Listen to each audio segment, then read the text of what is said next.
My husband told 12,000 strangers, the stars will hold you tonight, while I sat 5 feet away, on our anniversary. He forgot. I ate both Thai takeout containers alone while he streamed with the Star Priestess.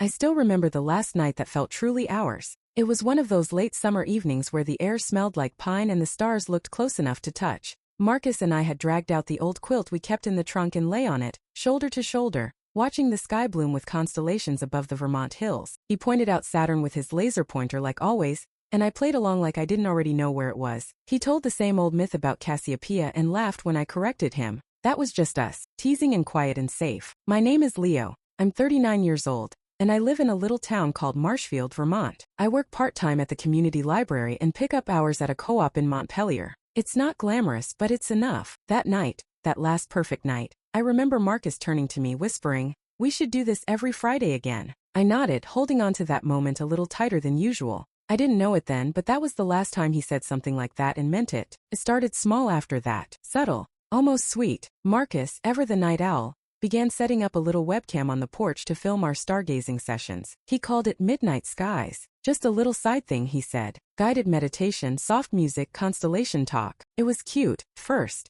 I didn't think much of it. He'd always been drawn to projects, painting for a while, then baking, then bullet journaling, all of which ended in closets or recycling bins. I figured this would be the same, but something about this one stuck. He started wearing nicer shirts for the streams. He shaved before going live. One time I brought him his tea mid-broadcast, and he barely looked at me, just waved me off with a soft rehearsed smile like I was a stagehand who'd stepped into frame. That smile wasn't for me. I started going to bed before he finished. Sometimes I wake up at 2 or 3 and find him still out there, eyes fixed on the screen, voice low and dreamy. Not for me. Not anymore. He'd always been warm, clingy even, but suddenly he wasn't reaching for me in the mornings. He stopped leaving me little notes. He wasn't cruel, just distracted, like I was fading into the background of a life we used to share. And the worst part? I don't think he noticed. It was the night Marcus got his first real tip when everything shifted. He just finished a stream about meteor showers. Same soft voice, same calming music, same endless sky talk. I was on the couch behind the camera, reading with earbuds in like usual, but then he sat back in his chair and blinked at the screen. "Whoa," he muttered. I looked up. "What?" He didn't answer right away, just smiled in that dazed way people do when something clicks inside. Then he turned toward me, face lit by the screen. "Someone tipped $500, he said, for stargazing." I blinked. "You're kidding." "No. Look." He pointed to the chat replay. They said it helped them sleep for the first time in days. They called it life-changing. He said those words, life-changing, like they meant something more than just gratitude, like they were a clue, a sign, a mission. The next day he bought a new mic, then a new webcam, then LED strips for the porch ceiling to simulate moonlight, whatever that meant. I didn't say much. Honestly, I was happy to see him lit up again. Marcus had been a little low after quitting his tech job last year, and this gave him purpose, gave him spark. But over the next few weeks the spark turned into something else. He started scripting his streams, practicing his tone in front of the bathroom mirror. "You're safe here," he'd whisper, watching himself. "Breathe in. Let the stars carry you." He'd sit on our porch an hour before showtime, meditating and adjusting lights. He wore all black now, so the stars pop more. When I asked if he wanted to come with me to our favorite diner one night, he waved me off. "I've got a collab with Cosmic Nora at 9. She's got like 12,000 followers. He said it like he was talking about a celebrity, like he wasn't the same guy who once told me social media made his skin crawl. I kept doing what I always did. I washed the mugs. I made dinner. I restocked the tea shelf he never touched anymore. I watched his chat fill with hearts and little comments like, "You're such a gift," and "Your voice saved my marriage." And every time he read one aloud, I saw his shoulders lift, like he was being pulled upward by invisible threads, by strangers who thought he was divine. He still smiled at me, still kissed my cheek before going live, but it felt hollow, like I was an old friend he was too polite to forget. Sometimes I caught myself wondering if he even remembered we were married. I didn't hate him for it. I really didn't. But each night as I shut the bedroom door behind me and heard his voice out there, soft and magnetic and not for me, I realized something that made my chest ache. He was coming alive again, just not with me. Our anniversary used to be simple. A quiet night, a bottle of Glenlivet, a blanket out back under the stars. It wasn't about gifts or plans. It was just us, and that was always enough. This year I tried to keep the tradition alive. I left work early, stopped by the liquor store Marcus liked, picked up takeout from that tiny Thai place he used to rave about. I even ironed the flannel blanket we used to lie on, the one that still smelled like cedar and smoke from that fall night in 19 when we stayed out till 2 a.m. counting satellites. When I got home, Marcus was at his desk inside, headphones on, eyes flicking across the screen. He didn't notice I'd walked in. I stood there for a moment with the food in one hand, whiskey in the other. "Hey," I finally said. "Happy anniversary." He looked up, blinked like he was just remembering I existed. "Oh, crap. That's tonight." I didn't say anything, just held up the bottle and smiled a little. Figured we could stargaze. Like always. Marcus slid the headphones off and leaned back in his chair. "I wish I could, but I've got a livestream collab at 9.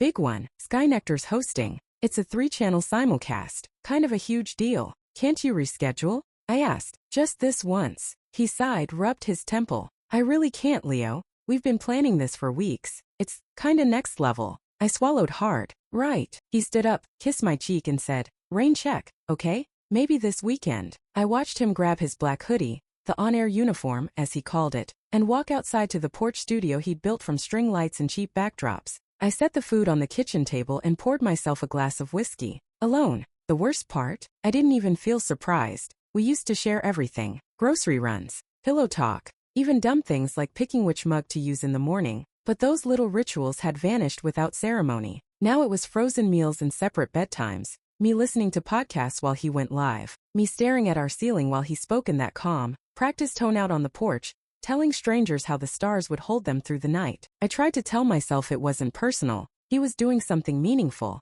People needed him. But what about me? I still needed him too. That night, I ate both takeout containers alone, drank 2 glasses of whiskey, and sat on the porch steps, just out of frame, while Marcus streamed with some girl in California who called herself the Star Priestess. I watched him smile into the camera, heard him say, "Wherever you are, whatever you're carrying, the night sky sees you." And all I could think was, does he even see me anymore? I came home early that night. The co-op had closed down because of a power issue, and for a second I felt lucky. Like maybe this would be the night Marcus and I finally talked. Maybe we'd sit together on the couch, maybe he'd ask how my day was. The house was dark except for the blue glow coming from the porch. I knew the routine by now. Camera set up, soft mic on, wind chimes in the background. But something about the silence inside felt off. Hello. I dropped my keys, didn't bother to change out of my jacket, and stepped outside. He was sitting in his usual spot, but his eyes didn't move when I opened the screen door. They were wide, glassy, like he was looking through the camera, not at it, not at anything. "Let go of the noise," he whispered, voice low and slow.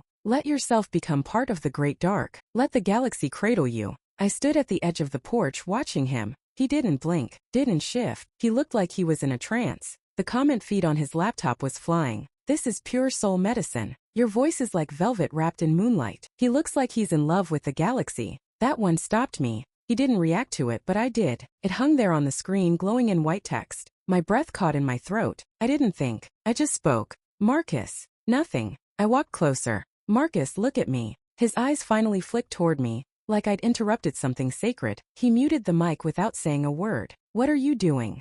I asked. He blinked slowly. "I'm helping people sleep." "No. What are you doing?" I said louder this time. "You're sitting out here every night like you don't live with someone. Like I don't exist." He stood up. "Leo, not now. I'm in the middle of." "You're in the middle of forgetting your life," I cut in. "Forgetting us." His face hardened. "You don't get it. This matters to people. And I don't." My voice cracked. "I used to matter to you." He ran a hand through his hair. "This isn't about you." "Yes, it is," I said, stepping closer. "You're chasing comments from strangers while I eat dinner alone 5 feet away. You act like this connection you have with them means more than the one you had with me." Marcus looked down. "It's not like that." "Then what is it like?" He opened his mouth, then closed it again. For once he had no words. Just silence. He stared at the floorboards like they might offer him an escape. "Forget it," I said, backing away. "You're not in love with the stars, Marcus. You're in love with being worshipped." He flinched just barely. I walked to the door, my hand on the knob. "I've spent the last year orbiting your life like a satellite, just hoping you'd look back. But I'm done circling." "Leo," he said, softer now. But I was already inside, grabbing my bag, slipping on my shoes. I didn't even look back as I walked down the steps. The night was cold. The sky was clear. And for the first time in months, I wasn't waiting for him to notice me. I left, and he didn't follow. The apartment was small, barely enough room for a bed, a table, and a kitchenette. But it was quiet. And after everything, quiet felt like peace. I moved in on a Monday. It took me 2 trips in a borrowed truck. Most of my things I left behind, the framed prints, the mugs we collected from state parks, the telescope I'd bought him for our 3rd anniversary. I didn't want reminders. I just wanted room to breathe. There was no porch here, no wind chimes, no stars visible through the city glow, just white walls and streetlight shadows and the dull hum of someone's TV through the floorboards. The first week I didn't sleep much. The silence wasn't comforting, it was loud in its own way. I kept waiting for Marcus's voice to float in from another room, telling me which constellation we were under. But there was nothing, so I scrolled. I didn't follow him, but I didn't need to. He was everywhere now. Clips of his streams were going viral. TikToks with his audio dubbed over starry sky videos. Articles with titles like, "The Man Who's Helping the Internet Sleep." Podcasts. Interviews. Collapse. One post had 500,000 likes. The comments were full of people thanking him for saving their marriages, their insomnia, their anxiety. He looked thinner in the pictures, more polished. Glowing even. Meanwhile, I was living on microwave meals and cold brew from the gas station downstairs. Some nights, I'd click one of his new videos just to hear his voice. Not out of love. Not anymore. Just curiosity. Like scratching a scar. He sounded the same, soft, dreamy, composed. But I could tell something was missing. The part of him that used to laugh with me at midnight under the real sky. Friends asked what happened. I gave vague answers. He got big online. We drifted. I'm fine. But I wasn't, because no matter how much attention he got, I kept coming back to one question I couldn't answer. Was leaving an act of self-respect, or did I just give up? I didn't know. I still don't. All I knew was this: the apartment was quiet, and he wasn't there. And for now, that had to be enough. It had been 4 months since I left when I got the message. Just a short text, no punctuation. "Can we talk?" I stared at it for a long time. Then, after almost a full hour, I wrote back, "Are you okay?" His reply came fast. "No, not really." We met the next evening. His idea said he didn't want to talk over the phone. I drove to the house we used to share, heart pounding the entire way. Part of me expected him to look untouched, beautiful, thriving. Part of me was ready to regret showing up at all. But when he opened the door, I barely recognized him. His skin was pale, his eyes sunken. He had grown a beard, not the clean, artsy kind, but the kind that said he hadn't looked in the mirror in days. The living room was cluttered. Fast food wrappers on the coffee table. 2 unopened Amazon packages near the door. I didn't say anything, just stood there. He stepped aside. "You want tea or something?" "I'm good," I said quietly, walking in. He sat down on the couch and rubbed his face with both hands. I didn't know who else to call. I sat across from him. "You could have called sooner." He nodded slowly. "I know." For a moment, there was just silence between us. Then he said it. "I don't even believe in what I'm saying anymore." I looked up. "I still go live every night," he continued. Same soft voice, same script, same background music. But it's like I'm watching myself perform from outside my body.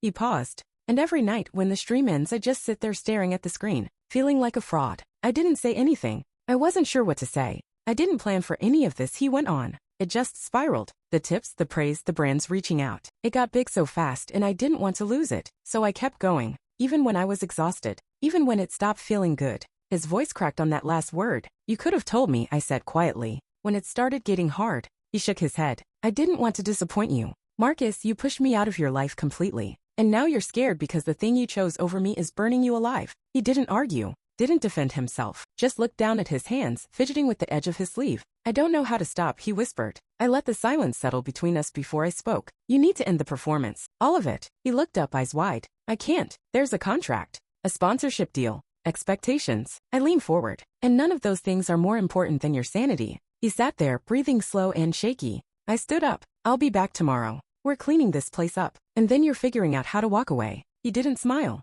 but he nodded. That was the first time I saw something I hadn't seen in months. Relief. Marcus scheduled the live stream for a Friday night. No special graphics, no ambient music, just a black screen with white text. Tonight's stream will be different. When I arrived that evening, the living room was cleaner. Not perfect, but better. He'd shaved, put on a plain sweater. No star map backdrop, no galaxy light projector. "Sure you want to do this?" I asked. He gave a slow nod. "I think I have to." The camera light blinked red. He was live. At first, he sat in silence, just breathing into the mic. The chat started filling like it always did. "He's here. I need this tonight so bad. Long week, let's go to the stars." But Marcus didn't smile, didn't whisper into the void like he used to. Instead, he looked directly into the camera and said, "I'm not doing the usual tonight." That got their attention. "I've been coming on here every night for over a year," he continued, his voice steady. "And I told myself I was helping people, that I was healing the world one meditation at a time. But that's not the full truth." He paused. I watched his fingers tighten around the mic. "The truth is, I lost myself in this.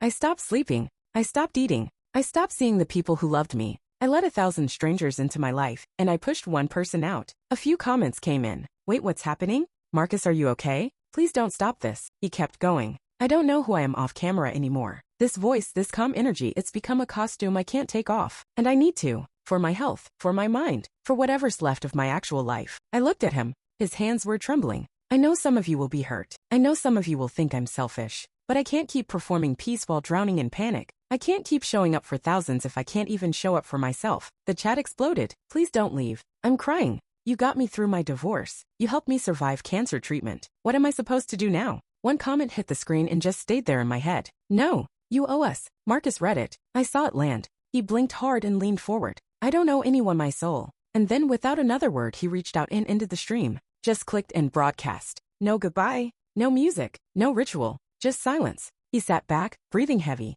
The porch was quiet except for the crickets outside. And for the first time in forever there were no glowing hearts. No validation. Just him. Just us. He looked at me, his voice low. I think I'm done. And for the first time in a long time I believed him. I hadn't seen Marcus in almost 12 months. Not since the night he shut it all down, the stream, the sponsors, the brand. After that we texted occasionally. Short, polite things. A meme. A birthday message. Nothing heavy. Nothing like us. Then one day out of nowhere he asked if I'd meet him at the old planetarium cafe we used to go to in Montpelier. The one with the constellation mugs and the weird orrery in the corner that never worked right. I said yes. When I got there he was already at a table by the window stirring a cup of tea. He looked different, healthier, softer around the eyes, still familiar but grounded in a way I hadn't seen in a long time. Hey, he said. Hey, I replied, sitting down. We didn't hug, didn't reach across the table. But there was a warmth between us, like a space heater on low, quiet, steady enough. He asked how work was. I told him about the library's new grant and the retired vet who tried to return a book from 1986. He laughed genuinely,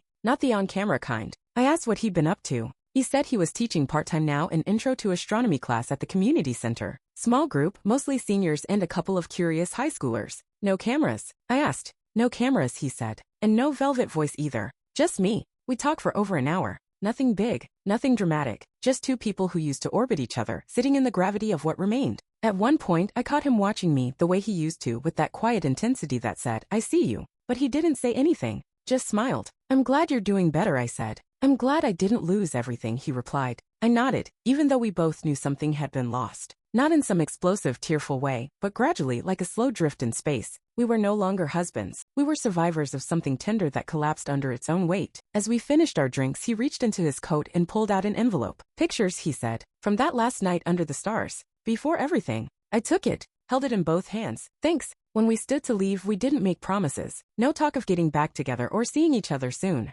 Just a quiet, mutual understanding. We were different now. But for a little while, under artificial constellations and the smell of burnt espresso, we were almost us again. It was nearly 2 in the morning when I posted it. No name, no location, just a throwaway account on a support forum I'd found weeks earlier. A place where people poured their hearts out to strangers and got replies that somehow felt more honest than anything they heard in real life. The title was simple. My husband chose the stars over me. Then he fell from orbit. Now I don't know what to do. I told the whole story, or at least enough of it. How he started with late-night streams and ended up lost in a digital galaxy. How I left. How he unraveled. How I came back when he reached out, and how now, a year later, we were something else. I didn't ask for pity. I asked a question. We're technically still married. We haven't seen a lawyer. Haven't even said the words out loud. We just drifted. Now he's doing better. We got coffee last week. It was nice, but I don't know what to do next. Do I try again? Or do I finally close the book? I hit post. Then I stared at it, let it sit there in the glow of my screen, surrounded by a sea of other heartbreaks. The replies started rolling in. Some were kind.